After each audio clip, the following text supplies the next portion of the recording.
Hello friends, welcome back to my channel. Today we will discuss about supply under GST, chapter number 1 of GST, Indirect Tax Law, CA Final Course. GST stand for Goods and Service Tax. This is indirect tax. अब हम समझेंगे कि indirect tax होता क्या है. Indirect tax होता है जो चार्ज किया जाता है गुड्स एंड सर्विसेज के ऊपर. इंडिया के अंदर जो भी नागरिक है वो कोई भी सामान अक्रॉस द इंडिया कहीं भी कोई सामान खरीदते हैं तो उसके ऊपर टैक्स पे करते हैं. वो टैक्स डायरेक्ट गवर्नमेंट को नहीं पे करके हम उस एंटिटी को पे करते हैं, सप्लायर को पे करते हैं जिस सप्लायर से हम वो सामान खरीदते हैं. सेलर जो होता है जिससे हम सामान खरीदते हैं हम उसको टैक्स देते हैं और आगे सेलर की ये रिस्पॉन्सिबिलिटी होती है कि हमने जो टैक्स किया है उसको वो कलेक्ट करे और उस कलेक्ट किए हुए टैक्स को गवर्नमेंट के अकाउंट में डिपॉजिट करे. इसीलिए इसको इनडायरेक्ट टैक्स भी बोला जाता है. दूसरी बात कि ये गरीब अमीर आप कमा रहे हो नहीं कमा रहे हो इसे कोई मैटर नहीं करता.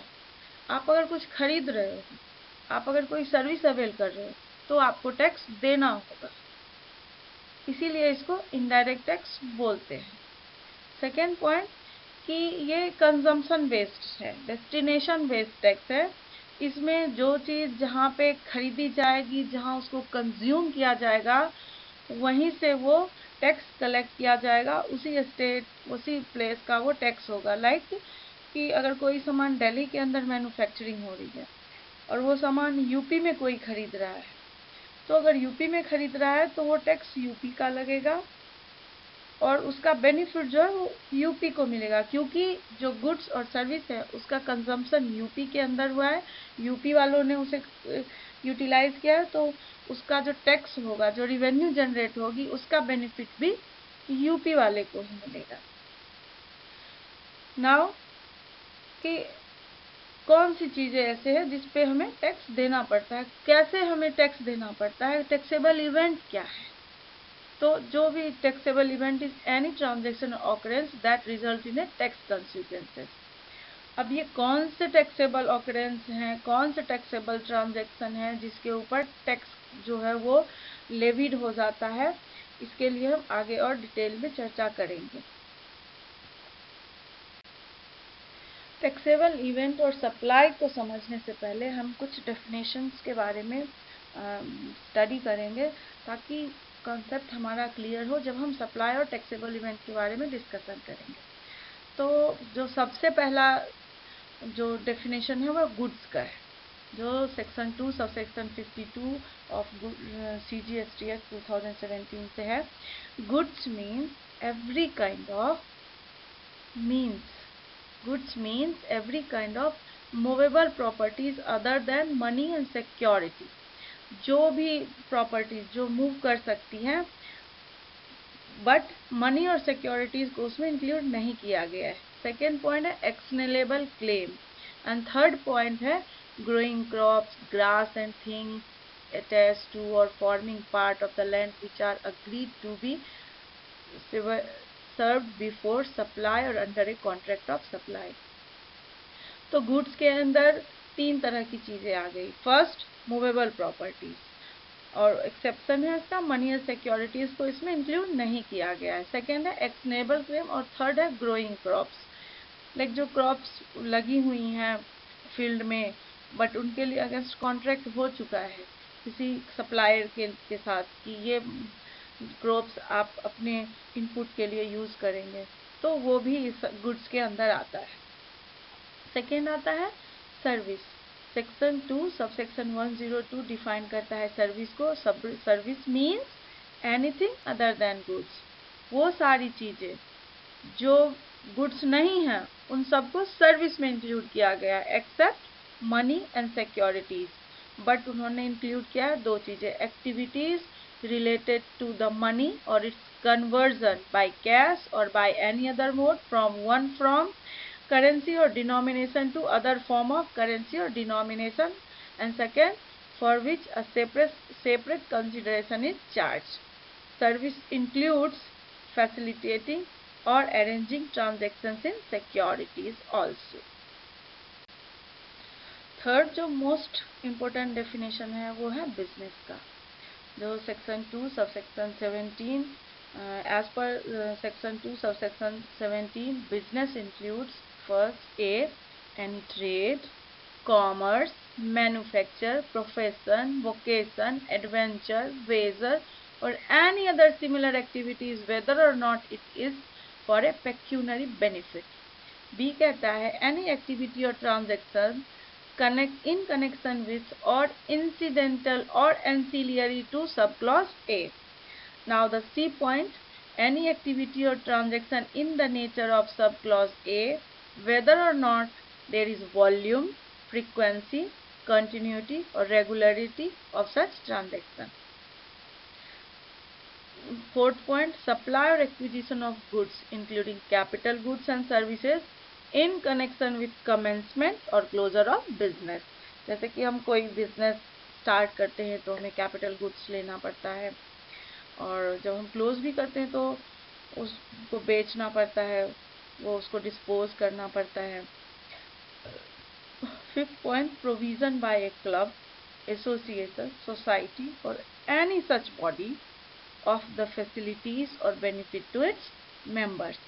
Admission for a consideration of a person to any premises. G point, services supplied by a person as the holder of an office which has been accepted by him in the course of furtherance of his trade, profession or vocation. Clause H, activities of a race club including by way of totalizer or a licensed to bookmaker or activities of a licensed bookmaker in such club. And subclause I, any activity or transaction undertaken by the central government or state government or any local authorities in which they are engaged as public authorities. तो in such cases में ये चीजें as a business considered की जाएगी. Now we will discuss about supply, also called taxable event. Section 7 define करता है supply को, और सेक्शन 7 सबसेक्शन 1 क्लॉज ए कहता है supply includes all forms of supply of goods or services or both such as sales, transfer, barter, exchange, licence, rental, lease and disposal. तो हम इसको एक बार इन सारी चीज़ों को हम देख लेते हैं बाय डेफिनेशन. सेल्स क्या होता है? Sales means transfer of ownership of and title to property from one person to another for a price. Example, एक शॉपकीपर है जो पेन बेच रहा है, 100 रुपीज़ का पेन बेच दिया. आफ्टर द सेल पेन जो है वो बायर का हो गया. शॉपकीपर अब उस पर अपना कोई राइट नहीं दिखा सकता, और इसके बदले में शॉपकीपर को उसको कंसिडरेशन 100 रुपये का कंसिडरेशन मिला है, तो हम इसको बोलते हैं transaction of a sale. Next आता है transfer. Transfer means to convey or remove from one place, person etcetera to another, pass or hand over from one to another. Example, एक कंपनी है जिसकी एक ब्रांच दिल्ली में है, दूसरी ब्रांच नोएडा में है. तो कंपनी क्या करती है? गुड्स ट्रांसफ़र करती है फ्रॉम इट्स फैक्ट्री, जो कि फैक्ट्री इनकी नोएडा में है और इनका डेपो दिल्ली में है. तो ये नोएडा से दिल्ली जो सब गुड्स को ट्रांसफ़र करती है सेल के पर्पज़ के लिए, this is called as a transfer of goods where the sale has not yet taken place. Sale तो हुई नहीं है, पर उन्होंने सेल के पर्पज़ से जो उनकी फैक्ट्री है वहाँ से सामान उन्होंने शिफ्ट कर दिया है डिपो, जहाँ से सेल की जाएगी. थर्ड पॉइंट है barter. Barter is an act of giving or taking one thing for another. हम इसको एग्जांपल से समझेंगे. लाइक एक डॉक्टर है, वो डॉक्टर एक बाबा के पास जा रहा है हेयर कटिंग के लिए, और बार बार उससे चार्ज नहीं ले रहा, उससे पैसे नहीं ले रहा, बट वो चाहता है कि जब उसको डॉक्टर की ज़रूरत हो तो डॉक्टर उसके बदले में उसको कंसल्टेंसी दे. यानी बार्बर जो है वो डॉक्टर की हेयर कटिंग करेगा और डॉक्टर जो है वो बार्बर को मेडिकल कंसल्टेशन प्रोवाइड करेगा. तो in this transaction doctor provide medical consultancy services to barber which is consideration. किस चीज का कंसिडरेशन है? हेयर कटिंग का. बार्बर ने जो हेयर कटिंग की थी उसका कंसिडरेशन जो डॉक्टर पे कर रहा है in the form of medical consultancy.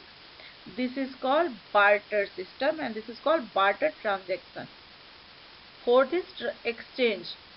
Exchange is a situation where goods are paid for partly in goods and partly in money. Like हम कोई नई कार ले रहे हैं, हमारे पास पुरानी कार पड़ी हुई है,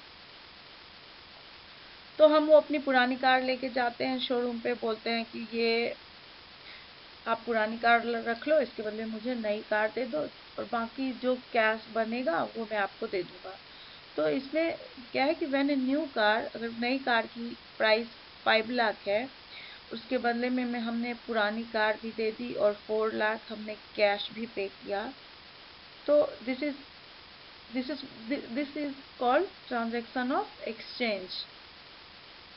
Then license. License is permission granted to by competent authority engaged in a business or profession or any lawful activity.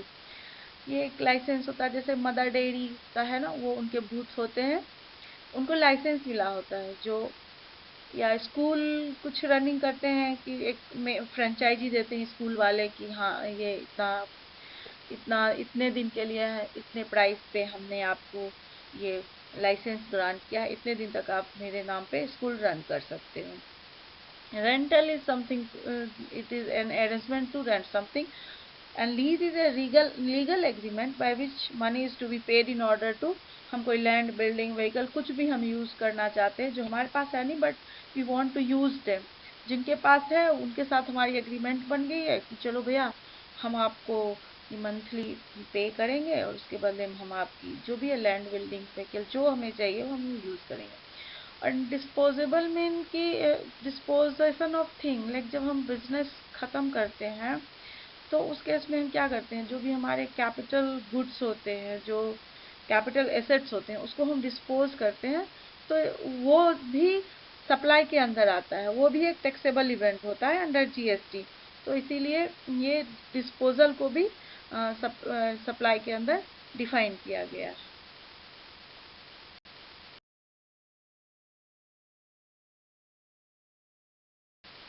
हम पढ़ रहे थे supply under GST section 7 sub section 1 sub clause A. कहता है कि सप्लाई क्या है? Supply includes all forms of supply of goods और सर्विसेज और both. Second, made or to be made. Third, for a consideration. And the fourth point, by a person in the course or furtherance of business. इसका क्या meaning होता है by the course or furtherance? मतलब कि जो बंदा जो बेच रहा है, जो सप्लायर है, जो सामान को सेल कर रहा है, वो उसका कोई बिजनेस है और वो उसी पर्पस के लिए वो उसको बेच रहा है. हम इसको ना एग्जाम्पल के थ्रू समझेंगे. लाइक ऋषभ है, उसने एक कार खरीदी अपने पर्सनल यूज के लिए, कुछ सालों तक उसने उस कार को यूज किया, उसके बाद उसको बेच दिया. यहाँ पे सीजीएसटी जो है एक वो इस ट्रांजैक्शन को सप्लाई नहीं मानता, because said supply is not made by Rishabh in the course or furtherance of business. Second, Manikarnika, उन्होंने अपनी ओल्ड इयरिंग और बैंगल्स जो है आभूषण ज्वेलर को बेचा. अब ये चूंकि ज्वेलरी उनकी पर्सनल यूज की थी, ओल्ड ज्वेलरी उनकी यूज की हुई थी, इसीलिए that transaction will not constitute supply as the same cannot be said to be in the course or furtherance of business of the individual. Now third point कि एक actor है S आचार्य, वो painting भी बनाते हैं और उस पेंटिंग को सेल करते हैं और उस सेल से जो उनको कंसिडरेशन मिलता है उसको वो चैरिटेबल इंस्टीट्यूशन को डोनेट करते हैं. तो जो पेंटिंग जो सेल करते हैं वो उनको यहाँ पे सप्लाई मानेगा. क्यों? क्योंकि the sales of painting by the actor qualified as supply as it is made in the course or furtherance of business. क्यों? Business includes vocation also. Therefore, supply of goods and services as a vocation is also a supply under GST. Fourth point, resident welfare association है, वो provide करता है service किस चीज़ का, depositing the electricity bill of the resident in lieu of some nominal charges. And जो business का definition है वो कहता है provision of service by a club और एसोसिएशन और society to its member is included in the definition of business.